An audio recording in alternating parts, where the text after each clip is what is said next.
everyone, this is Tim, and this is going to be a video response to Justin, aka Bankbar Como Indy. He's got a lot of different names, but I'll try to put a link down below in the video description. So he's talking about house rules and how he used to be, rules as written, raw, and he's kind of moved to an idea that, if you have a ton of house rules, then maybe you want to, think about the system that you're using and maybe do something like a little different. Maybe try to find something that's closer to what you want. And if you're changing that much, then maybe you just want a different, game entirely.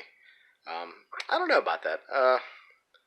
If you're comfortable with the rule set and you you understand like 90% of it, and there's just like 10% that you want to change, I don't really see the harm in that as long as the players are okay with that. The reason I say the last part is I tried to run 5th edition one time with a lot of the official house rules, and those actually were a hard sell. The players like, why are you changing so much? And some of my own house rules were more like old school Renaissance, OSR, like BX, D&D type house rules. They were like, I don't know about all this, man. It's just too much. It's not the game that I expected. And from my perspective, I advertised that it was a modified rule set. I, advertised it as such, but still, like, people don't necessarily know what you changed until they sit down at the table. So that's kind of like the downside of house rules. So that was like my kind of like epiphany kind of moment to why someone would really want to run a game, rules as written, just because it's by changing things sometimes for players, it's like pulling the rug out from under them. Even if you tell them you're going to pull the rug, it's still kind of a surprise, I think, on like what things you changed, that sort of thing.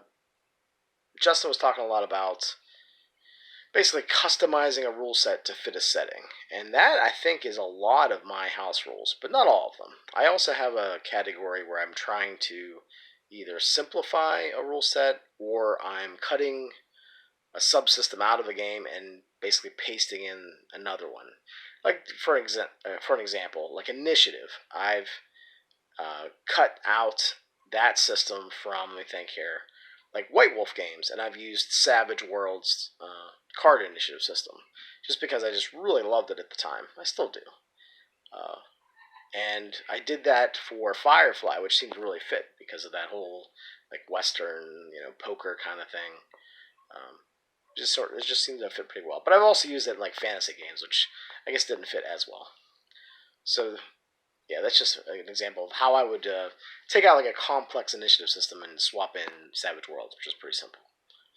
But so I guess those are the main two categories that I've used: simplifying a game or basically implanting a system or subsystem from another game that I think is better, works better, smoother, faster, or it's just more to my taste. But it isn't always to the taste of my players, so yeah, that's something that I had to kind of learn the hard way. As far as bending rules to a setting, I've done that with like the Midnight setting, which is a Fantasy Flight game, which I guess is going to have a 5th edition for, which I'm surprised. That's cool. I'm probably going to buy that. That's pretty sweet. I've used like 4 different systems to run, like Firefly. I've used like World of Darkness and BRP. I've used the official Firefly Serenity rules, and I think I came up with a BRP or basic role playing version. I don't think I actually got the chance to run, but it was all prepped up anyway. But yeah, that's pretty much my response. I've always been more of a rules-like guy, even when I ran the Rule Master Standard System, RMSS. We ignored a lot of the rules to our own detriment. The characters got pretty broken pretty fast, so we didn't understand the differences in like skill costs, etc., which is kind of like a big part of Rolemaster. So yeah, back in the day, we had all kinds of like broken characters running around, and they rarely died. But we were young too, We just did our own thing. There's some nice nostalgia there. But yeah, do you guys have any opinions on like just how you've bent a rule system to a setting, or how you've changed things or cut and paste things and made your own like Frankenmonster RPG to suit your tastes? That's all. Alright, I'll talk to you later.